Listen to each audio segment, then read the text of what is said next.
போகி மிருகம். போகி மிருகம் என்பது அதிர்ஷ்டம் எப்படி எல்லாம் நம்மிடம் தொடர்புடையது என்பது பற்றிய மகிழ்ச்சிகரமான விசித்திர கதை. ஆங்கில ஃபேரி டேல்ஸிலிருந்து ஃப்ளோரா அன்னி ஸ்டீல் 1922 ஆர்தர் ராக்ஹாம் எடுத்து கூறி இருக்கிறார். இந்த கதை சிறுவர் கதைகளில் இடம்பெற்றுள்ளது. போகி மிருகத்திற்கான ஒரு விளக்கம் பார்க்கலாம். வயதான ஒரு பெண் இருந்தாள். அவள் மிகவும் மகிழ்ச்சியாக இருந்தாள். ஏனென்றால் அவள் வயதானவளாகவும் ஏழையாகவும் தனிமையாகவும் இருந்தாள். அவள் ஒரு சிறிய குடிசையில் வசித்து வந்தாள். அவளுடைய சேவைகளுக்கு வெகுமதியாக அண்டை வீட்டாருக்கு வேலைகள் செய்து சிறிது சாப்பிடுவதற்கும் கொஞ்சம் குடிப்பதற்குமாக என்று சொற்ப வாழ்க்கையை வாழ்ந்து வந்தாள். எனவே அவள் வாழ்க்கையில் முன்னேறுவதற்கு மாற்றத்தை ஏற்படுத்த விரும்பினாள். மேலும் எப்போதும் உற்சாகமாகவும் மகிழ்ச்சியாகவும் இருந்தாள். இப்போது ஒரு கோடை மாலை பொழுதில் அவள் எப்போதும் போல் புன்னகையால் நிரம்பி வழியும் போது அவளது ஓட்டலுக்கு செல்லும் உயரமான சாலையில் கீழே பள்ளத்தில் ஒரு கருப்பு பானையை பார்த்தாள். என் நல்ல நேரம்! அவள் ஆனந்தமாக அழுதாள். என்னிடம் மற்றவர்கள் ஏதாவது போடுவதற்கு அந்த பானை மட்டுமே எனக்கு போதுமானதாக இருக்கும். ஆனால் அதுவும் என்னிடம் இல்லை. இப்போது அதை யார் பள்ளத்தில் தூக்கி எறிந்திருப்பார்கள்? உரிமையாளர் வெகு தொலைவில் இருக்க மாட்டார் என்று எதிர்பார்த்து பார்த்தாள். ஆனால் அவளால் யாரையும் பார்க்க முடியவில்லை. ஒருவேளை அதில் ஒரு ஓட்டை இருக்கலாம். அதனால் தான் அது தூக்கி எறியப்பட்டது. ஆனால் அதை என் ஜன்னலுக்கு அருகில் வைத்து அதில் ஒரு பூவை வைத்தால் நன்றாக இருக்கும். அதனால் நான் அதை என்னுடன் வீட்டிற்கு எடுத்துச் செல்கிறேன் என்று கூறி மூடியை தூக்கி உள்ளே பார்த்தாள். என்ன ஒரு கருணை செய்தாய் இறைவா! அவள் அழுதாள் நியாயமான ஆச்சரியத்துடன். நிறைந்த தங்க துண்டுகள் இருக்கும் என்றால் இதோ அதிர்ஷ்டம் ஆரம்பமாகிவிட்டது. பெரிய தங்க காசுகள் நிறைந்த பானை அது. அவள் தலையில் நிற்கிறாளா அல்லது குதிகால் மீது நிற்கிறாளா என்று வியந்து நின்றாள். பின்னர் அவள் சொல்ல ஆரம்பித்தாள். சட்டங்கள் எதுவாக வேண்டுமானாலும் இருந்து விட்டு போகட்டும். ஆனால் நான் பணக்காரியாக உணர்கிறேன். இதை பலமுறை சொல்லிவிட்டு பானையில் உள்ள தங்க பொக்கிஷத்தை எப்படி வீட்டுக்கு எடுத்து போவது என்று யோசிக்க ஆரம்பித்தாள். அவளால் சுமக்க முடியாத அளவுக்கு கனமாக இருந்தது. மேலும் அவளது சால்வையின் நுனியை அதனுடன் கட்டி அதை ஒரு வண்டி போல பின்னால் இழுப்பதை விட சிறந்த வழி எதுவும் அவளால் யோசிக்க முடியவில்லை. சீக்கிரம் இருட்டாகிவிடும் என்று அவள் தனக்குள்ளே சொல்லிக் கொண்டாள். மிகவும் நல்லது. நான் வீட்டிற்கு தங்க காசுகளை கொண்டு வருவதை அக்கம்பக்கத்தினர் பார்க்க மாட்டார்கள். இரவு முழுவதும் நான் என்ன செய்வேன் என்று யோசிக்க முடியும். ஒருவேளை நான் ஒரு பெரிய வீட்டை வாங்கி உட்காரலாம். ஒரு கப்பியுடன் ஒரு ராணியைப் போல எந்த வேலையும் செய்யாமல் இருப்பேன். அல்லது தோட்டத்தின் அடிவாரத்தில் தங்க புதையல் அடங்கிய இந்த பானையை புதைத்துவிட்டு புகைப்போக்கி துண்டில் உள்ள பழைய சீனா டீபாயில் சிறிது வைத்திருப்பேன். அல்லது ஒருவேளை நல்லது நன்று என்னையே நான் அறியவில்லை என்று நான் உணர்கிறேன். இந்த நேரத்தில் அவள் அதிக எடையை இழுப்பதில் கொஞ்சம் சோர்வாக இருந்தாள். சிறிது நேரம் ஓய்வெடுக்க நின்று தன் புதையலை பார்த்தாள். அது தங்க பானை இல்லை. ஆனால் அது வெள்ளிக்கட்டியை தவிர வேறில்லை. அவள் அதை உற்று பார்த்துவிட்டு கண்களை தேய்த்து மீண்டும் அதையே உற்று பார்த்தாள். எனக்கு வெள்ளிக்கட்டி போதும், அவள் இறுதியாக சொன்னாள். மேலும் இது ஒரு தங்க பானை என்று நான் நினைத்து கொண்டிருந்தேன். ஆனால் இது என் அதிர்ஷ்டம். வெள்ளி என்பது மிகவும் குறைவான சிரமம். மனதிற்கு எளிதானது. அவ்வளவு எளிதில் திருடு போவதில்லை.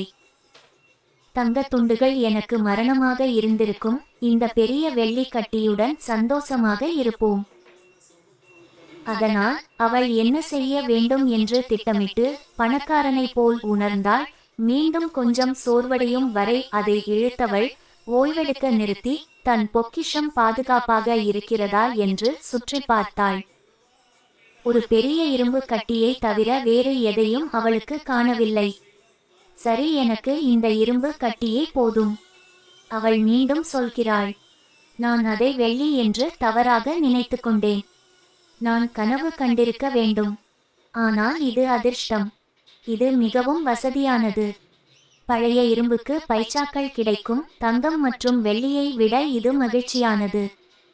கொள்ளையடித்து விடுவோமோ என்ற பயத்தில் ஒருபோதும் கண் சிமிட்டாமல் தூங்கியிருக்க கூட முடியாது. ஆனால் ஒரு பைசா துளியும் பயனுள்ளதாக இருக்கும். அந்த இரும்பை நான் நிறைய விலைக்கு விற்று உண்மையான பணக்காரியாக இருப்பேன். எனவே அவள் தனது பைசாவை எப்படி செலவழிப்பாள் என்று முழுவதுமாக திட்டமிட்டாள்.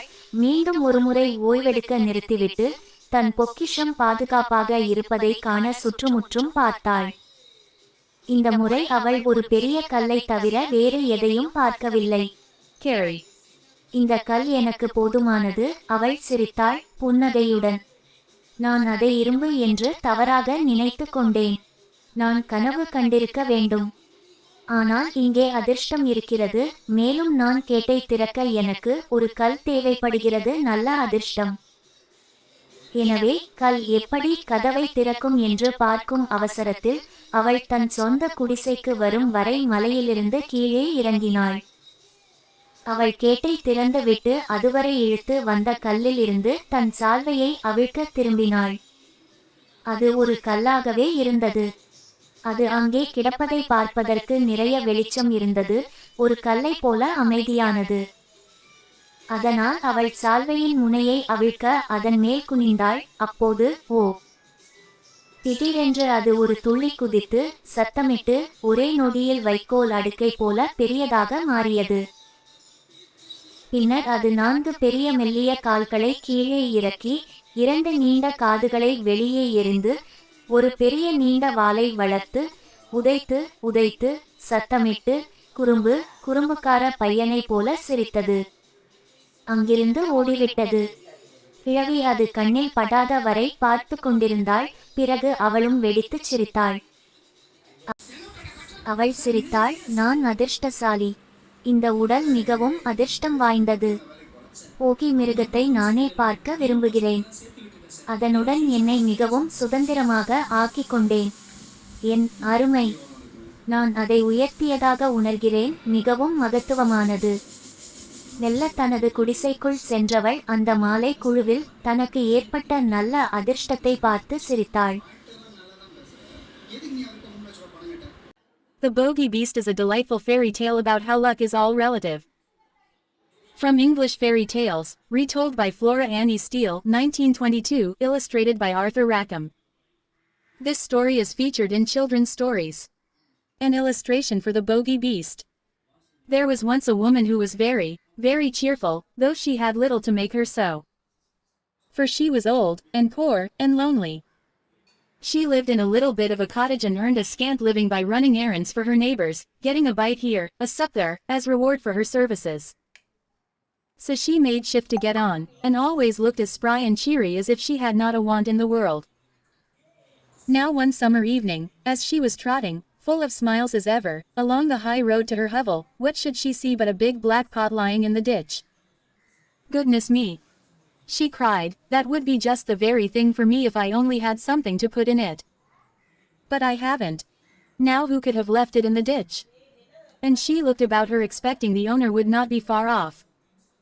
But she could see nobody. Maybe there is a hole in it, she went on, and that's why it has been cast away. But it would do fine to put a flower in for my window. So I'll just take it home with me. And with that she lifted the lid and looked inside. Mercy me! She cried, fair amazed. If it isn't full of gold pieces. Here's luck. And so it was, brimful of great gold coins. Well, at first she simply stood stock still, wondering if she was standing on her head or her heels. Then she began saying, "Locks. But I do feel rich. I feel awful rich." After she had said this many times, she began to wonder how she was to get her treasure home. It was too heavy for her to carry, and she could see no better way than to tie the end of her shawl to it and drag it behind her like a go-kart. It will soon be dark, she said to herself as she trotted along. So much the better. The neighbors will not see what I'm bringing home, and I shall have all the night to myself, and be able to think what I'll do. Mayhap I'll buy a grand house and just sit by the fire with a cup o' tea and do no work at all like a queen. Or maybe I'll bury it at the garden foot and just keep a bit in the old china teapot on the chimney piece. Or maybe, goody. Goody. I feel that grand I don't know myself. By this time she was a bit tired of dragging such a heavy weight, and, stopping to rest a while, turned to look at her treasure. And lo! It wasn't a pot of gold at all. It was nothing but a lump of silver. She stared at it, and rubbed her eyes, and stared at it again. Well, I never, she said at last. And me thinking it was a pot of gold. I must have been dreaming. But this is luck. Silver is far less trouble, easier to mind, and not so easy stolen. Them gold pieces would have been the death o' me, and with this great lump of silver. So she went off again planning what she would do, and feeling as rich, until becoming a bit tired again she stopped to rest and gave a look round to see if her treasure was safe. And she saw nothing but a great lump of iron. Well, I never, says she again. And I'm mistaking it for silver. I must have been dreaming. But this is luck. It's real convenient. I can get penny pieces for old iron, and penny pieces are a deal handier for me than your gold and silver. Why, I should never have slept a wink for fear of being robbed. But a penny piece comes in useful, and I shall sell that iron for a lot and be real rich, rolling rich. So on she trotted full of plans as to how she would spend her penny pieces, till once more she stopped to rest and looked round to see her treasure was safe. And this time she saw nothing but a big stone. Well, I never, she cried, full of smiles. And to think I mistook it for iron. I must have been dreaming. But here's luck indeed, and me wanting a stone terrible bad to stick open the gate. Eh my! But it's a change for the better. It's a fine thing to have good luck. So, all in a hurry to see how the stone would keep the gate open, she trotted off down the hill till she came to her own cottage. She unlatched the gate and then turned to unfasten her shawl from the stone which lay on the path behind her. Aye! It was a stone sure enough. There was plenty light to see it lying there, douce and peaceable as a stone should. So she bent over it to unfasten the shawl end, when, oh my!